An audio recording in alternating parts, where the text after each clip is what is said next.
Jill, hold tight! Brace for the next one! This is so cozy. Yeah, perfect.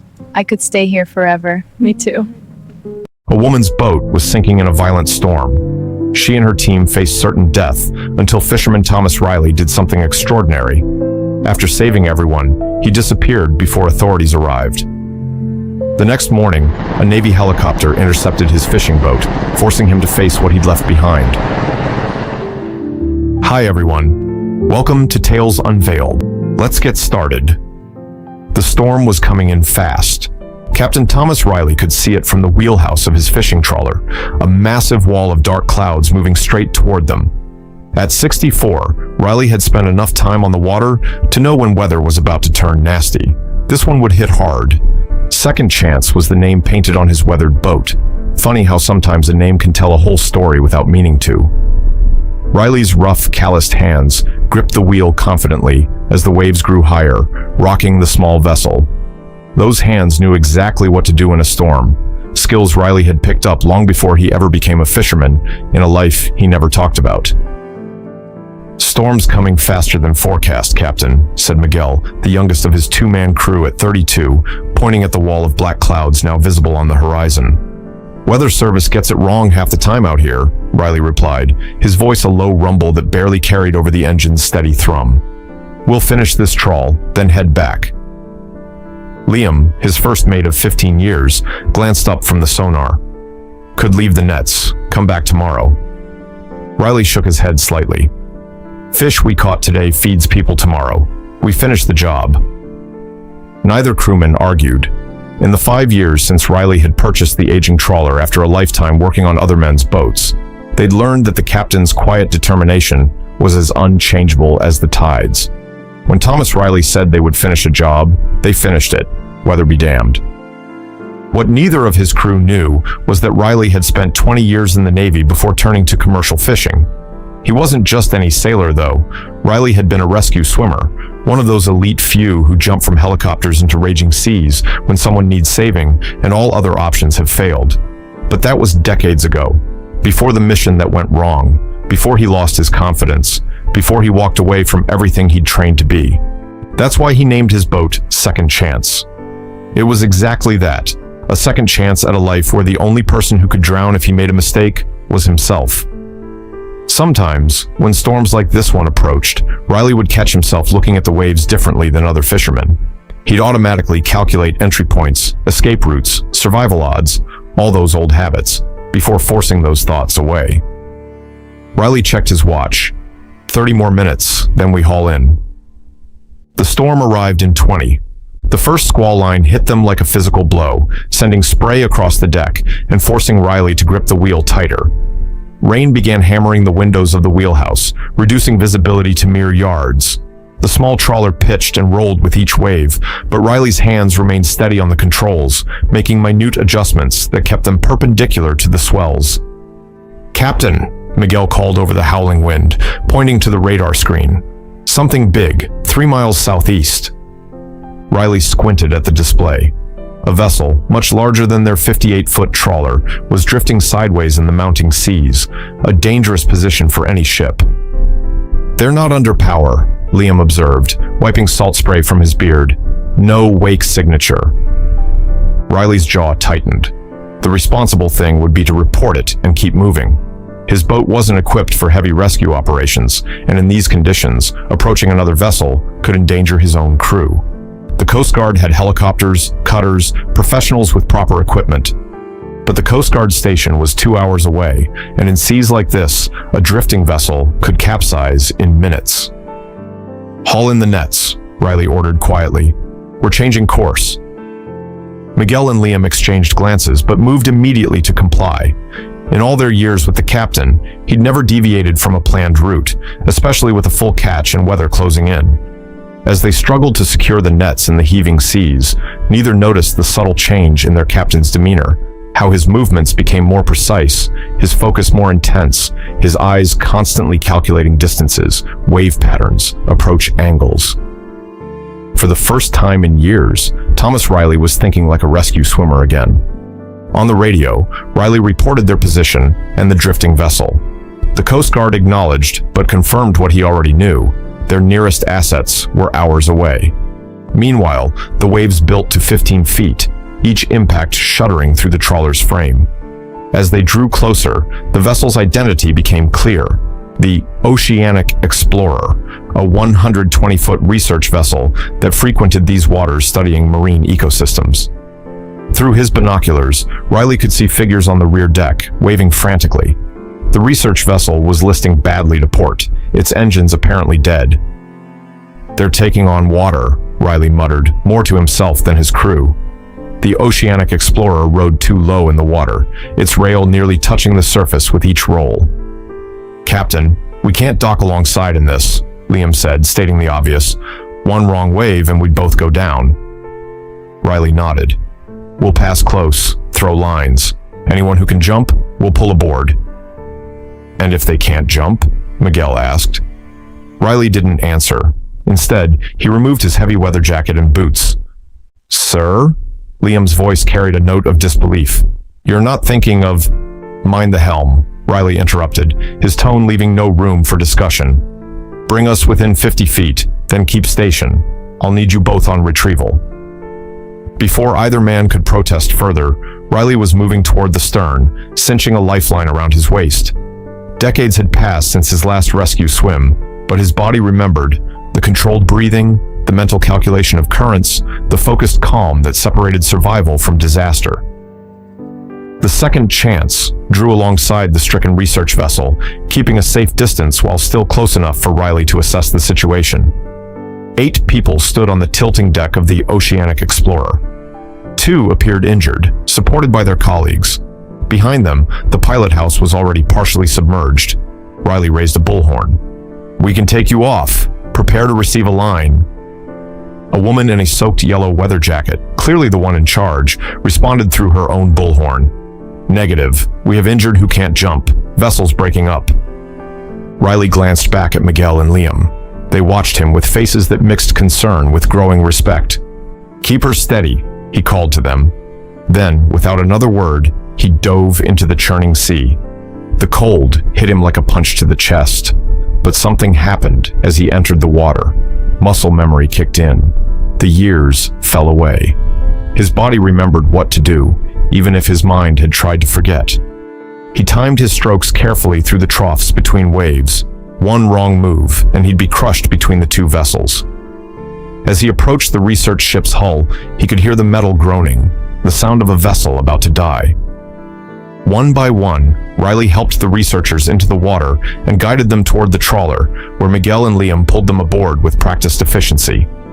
The injured went first, secured to improvised flotation made from life jackets. The woman in the yellow jacket, Dr. Sarah Collins, as she'd curtly introduced herself, went last, refusing to leave until her team was safe. As the final researcher was hauled aboard the Second Chance, a massive wave struck the Oceanic Explorer broadside. With a sound like thunder, the research vessel's superstructure began to tear away from the hull. "We need to go, now!" Riley shouted, pushing Dr. Collins toward the waiting hands of his crew. "My research," she protested, gesturing toward the sinking vessel. 20 years of data." "Your life or your data," Riley snapped. "Choose." Something in his voice, the absolute certainty of a man who had seen the sea claim too many lives, broke through her resistance. She allowed herself to be guided to the trawler and pulled aboard. Riley was the last out of the water, hauling himself onto the deck as Liam immediately put distance between them and the sinking research vessel. For a moment, he remained on his knees, breathing heavily.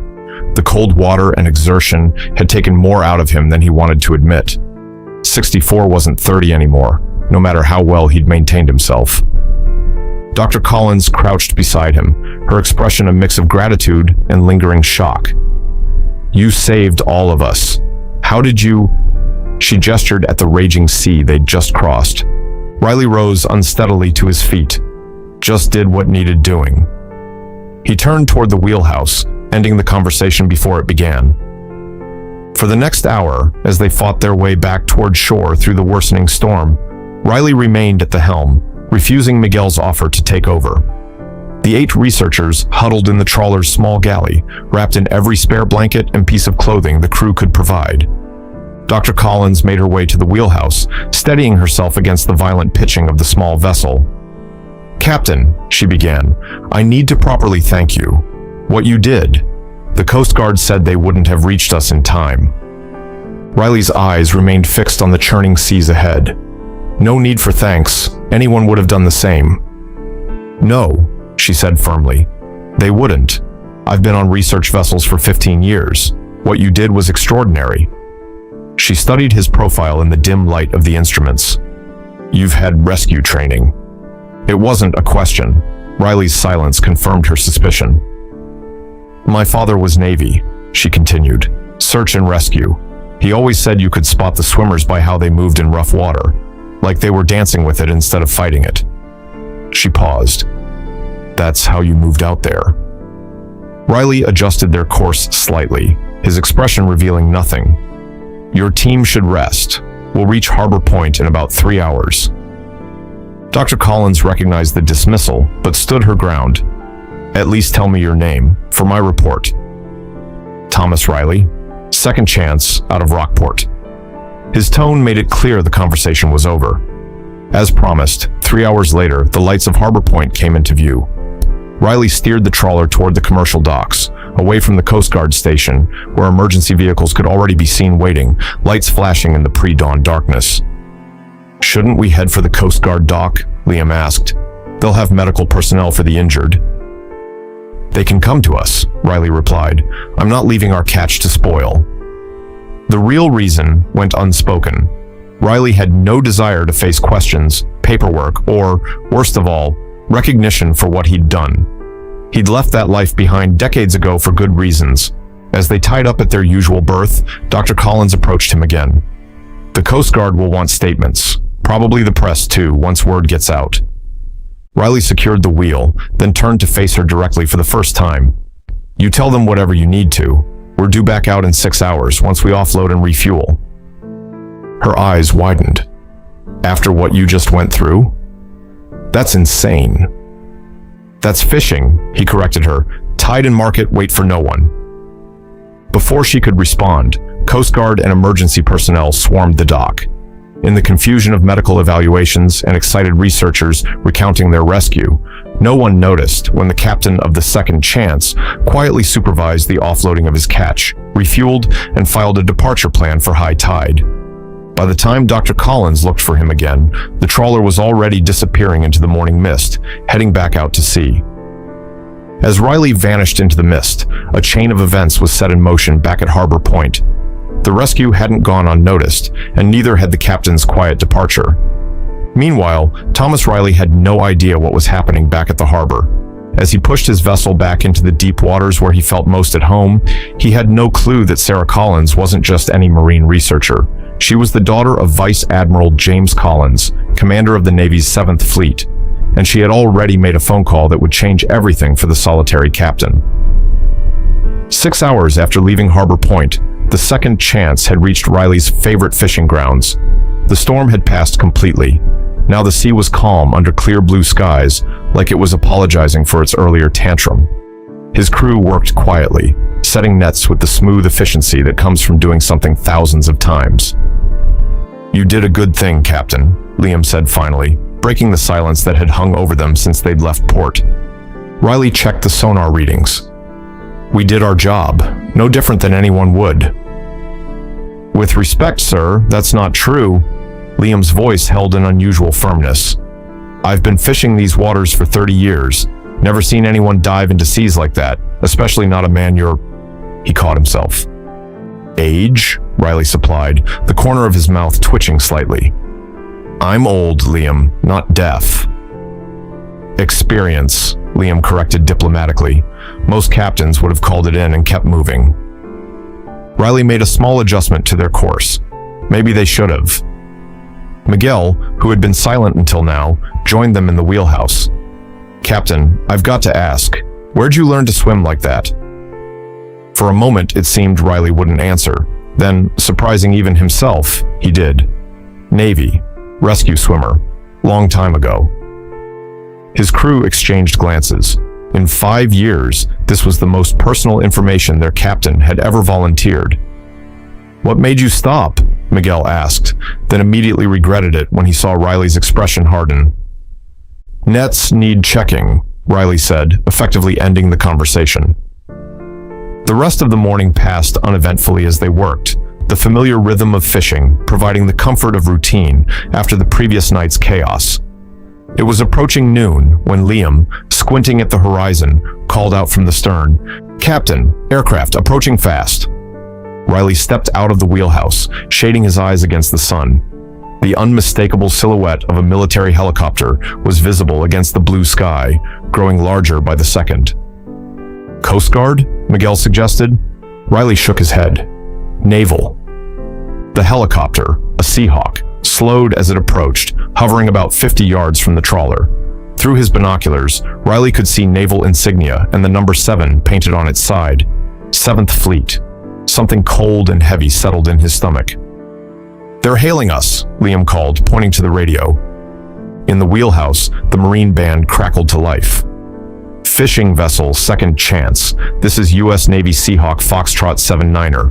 Do you copy?" Riley hesitated, then picked up the handset. "This is Second Chance.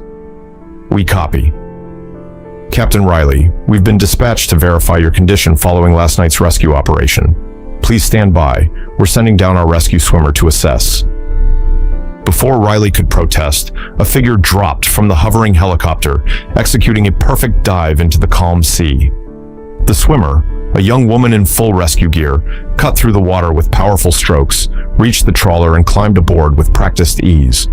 She removed her helmet and gave Riley a crisp salute. "Petty Officer First Class Jensen, sir. Permission to come aboard?" Riley nodded stiffly. He clearly wasn't comfortable with all this formality. "Granted, though I don't know why you're here. We're all fine." Jensen looked around, quickly taking in the trawler and its small crew. "That's not the only reason I'm here, sir." She reached into a waterproof pouch and pulled out a sealed envelope. "I was instructed to deliver this to you personally." Riley took the envelope, turning it over in his hands with obvious reluctance. The seal belonged to the commander of the 7th Fleet. Inside was a brief, handwritten note. "Captain Riley, my daughter Sarah told me what you did. We've been looking for you for a long time. There are things you should know. I'll be at Harbor Point Naval Station tomorrow at 0900. I hope you'll be there too. James Collins." Riley read the note twice, then folded it carefully and placed it in his pocket. Admiral Collins. The name brought back memories he'd spent decades trying to forget, of a stormy night much like the previous one, of a rescue gone wrong, of a commanding officer who'd shouldered the blame that should have been Riley's. "Sir?" Jensen's voice broke into his thoughts. "I need a response." Riley looked up at the hovering helicopter, then at his crew who watched with undisguised curiosity. "Tell Admiral Collins I'll think about it." Jensen nodded, clearly expecting this answer. "There's something else, sir. We've been asked to escort you back to Harbor Point." "Escort?" Riley's eyebrows rose. "We're not in any danger." "Those aren't my orders, sir." Jensen's expression remained professionally neutral. "We're to accompany you to ensure safe passage." Translation: they weren't giving him the option to disappear again. Riley glanced at his nets, his crew, the open water around them. For a moment, he considered refusing. It would be simple enough to continue fishing, to ignore whatever ghosts from his past were trying to resurface. But he'd been running for 20 years. Maybe it was time to stop. "Set course for Harbor Point," he told Liam. "We're heading in early today." During the 4-hour journey back to port, the Navy helicopter maintained a constant presence overhead, occasionally circling, but never straying far from the trawler. Riley remained in the wheelhouse, his expression unreadable as he guided his vessel homeward. "Must be quite a story there, Captain," Liam observed carefully. Riley's gaze remained fixed on the horizon. Just the Navy being the Navy, always had a flair for the dramatic. As they approached Harbor Point, Riley saw something that made his hands tighten on the wheel. The docks were lined with people, far more than the usual fishermen and dock workers. And in the naval section of the harbor, a sleek destroyer flew the pennant of a vice admiral. "Looks like we've got a welcoming committee," Miguel said, a note of excitement in his voice. Riley said nothing, but his jaw clenched visibly. This was exactly what he'd hoped to avoid: attention, questions, reminders of a past he'd deliberately left behind. For a brief, irrational moment, he considered turning the trawler around and heading back to sea. Then, through his binoculars, he spotted a familiar figure on the dock, a woman in a yellow jacket, Dr. Collins.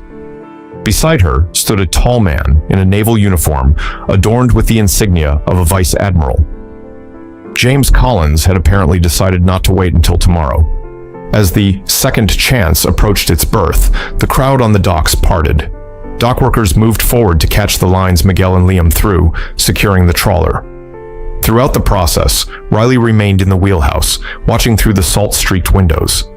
Finally, when he could delay no longer, he stepped onto the deck and then down to the dock. The crowd fell silent as he approached Admiral Collins and his daughter. Collins stepped forward, looking much the same as he had 20 years ago, perhaps more gray at the temples, a few more lines around the eyes, but still standing with the straight-backed posture of a career naval officer. "Thomas," Collins said, extending his hand. "It's been a long time." Riley took the offered hand briefly. "Admiral, I think, after all this time, you can call me James." A flash of annoyance crossed Riley's face. "I'd prefer not to do this here," he said quietly, gesturing at the onlookers. "Fair enough." Collins nodded to his daughter, who stepped forward. "Captain Riley," she began, her voice carrying clearly to the assembled crowd. "Last night, you and your crew risked your lives to save 8 researchers from certain death. The Oceanic Explorer sank completely less than 20 minutes after you took us off." She paused, her expression solemn. "There is no question that without your intervention, we would all have perished." Riley shifted uncomfortably. "We did what anyone would have done." "No," Sarah Collins said firmly. "What you did required exceptional courage, skill, and selflessness. On behalf of everyone aboard the Oceanic Explorer, I wanted to thank you publicly." She gestured to the crowd, where Riley now noticed the other researchers standing together, bandaged but smiling. Admiral Collins spoke next. "The Navy recognizes extraordinary heroism, whether it comes from those in uniform or civilians. Your actions exemplify the highest traditions of maritime service." "I'm just a fisherman," Riley said, his discomfort growing with each word of praise. "No, Thomas," Collins replied quietly. "You're a great deal more than that, but we can discuss the rest privately." Somehow, Riley endured the next 30 minutes of handshakes, thank yous, and well wishes from townspeople he'd known for years, but had rarely spoken to. Through it all, the Collinses remained nearby, the Admiral occasionally deflecting questions that seemed to make Riley particularly uncomfortable. Finally, as the crowd began to disperse, Collins approached again. "My quarters on the destroyer, 1 hour, just to talk." Riley hesitated, then gave a single curt nod. When he boarded the destroyer an hour later, freshly showered and wearing the one clean shirt he kept for shore visits, Riley felt a visceral sense of displacement. 20 years had passed since he'd set foot on a naval vessel, yet everything felt instantly familiar. The smell of paint and metal, the disciplined movements of the crew, the muted sounds of equipment and voices. Collins met him personally, leading him to a private wardroom rather than his formal quarters.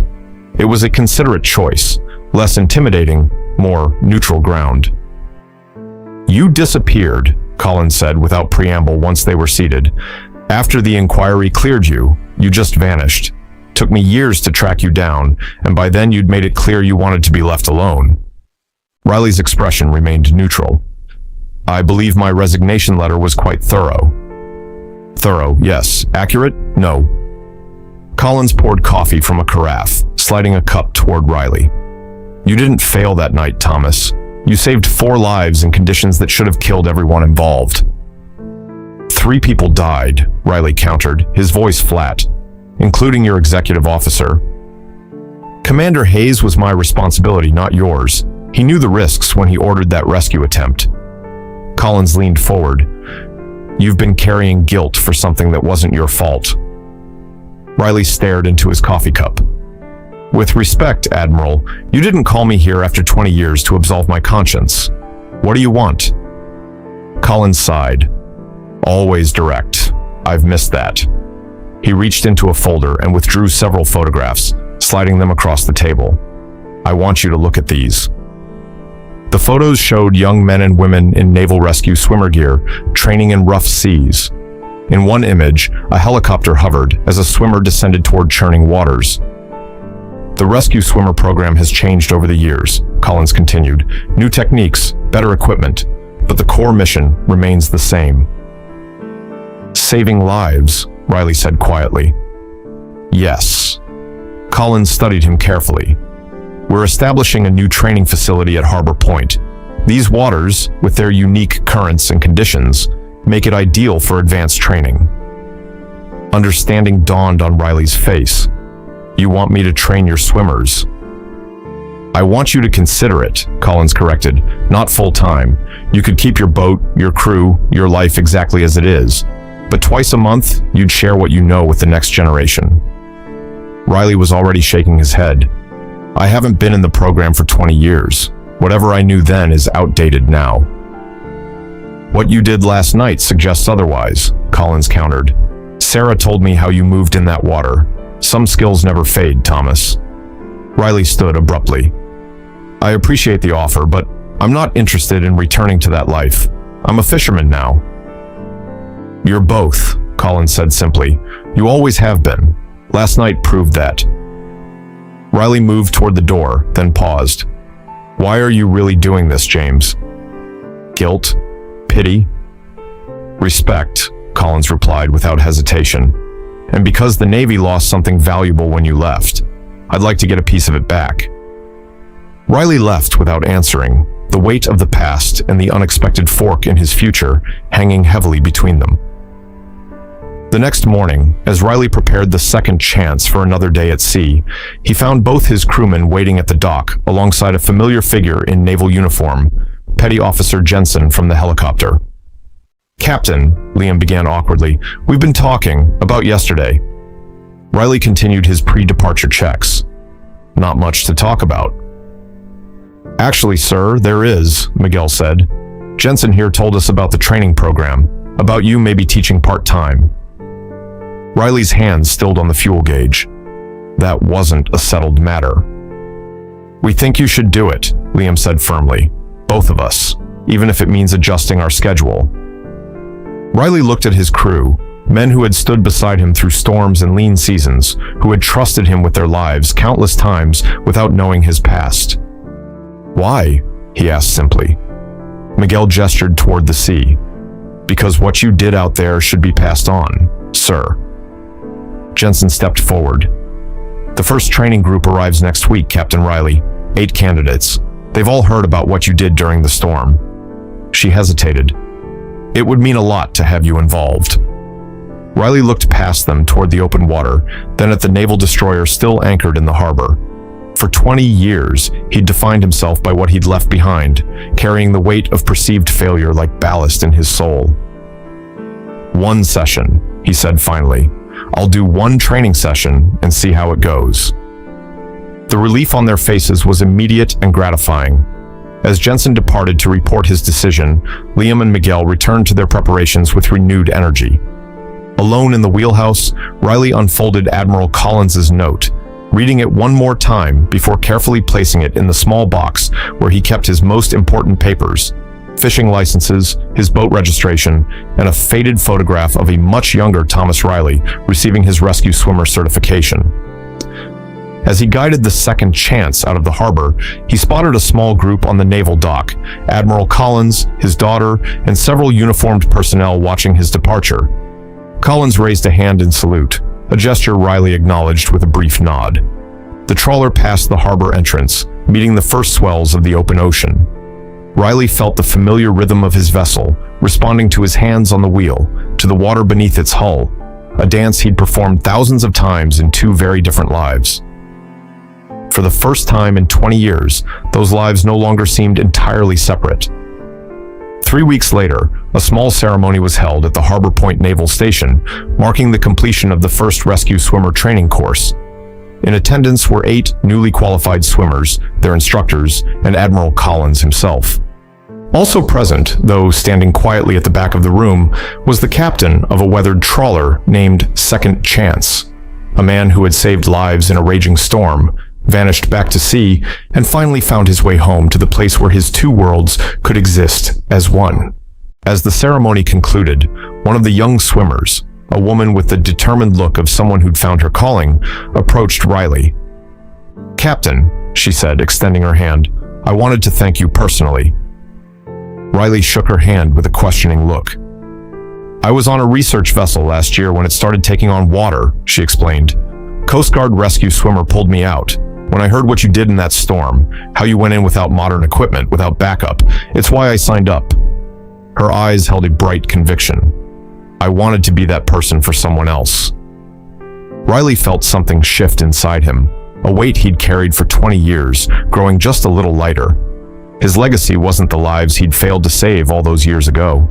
It was here, living on in these young swimmers who would carry forward what he knew, what he could teach them. "Just remember," he said quietly, "the sea doesn't care how good you are. Respect it first, always." She nodded solemnly. "Yes, sir. That's the first thing you taught us." As Riley left the naval station, heading back to where the Second Chance waited at its berth, he glanced up at the sky. Perfect flying weather. Perfect sailing weather, too. For the first time in decades, both observations brought him the same sense of peace. Love this story? Hit that like button and subscribe to the channel for more. Don't forget to check out the video currently on your screen. You won't want to miss it. See you in the next one.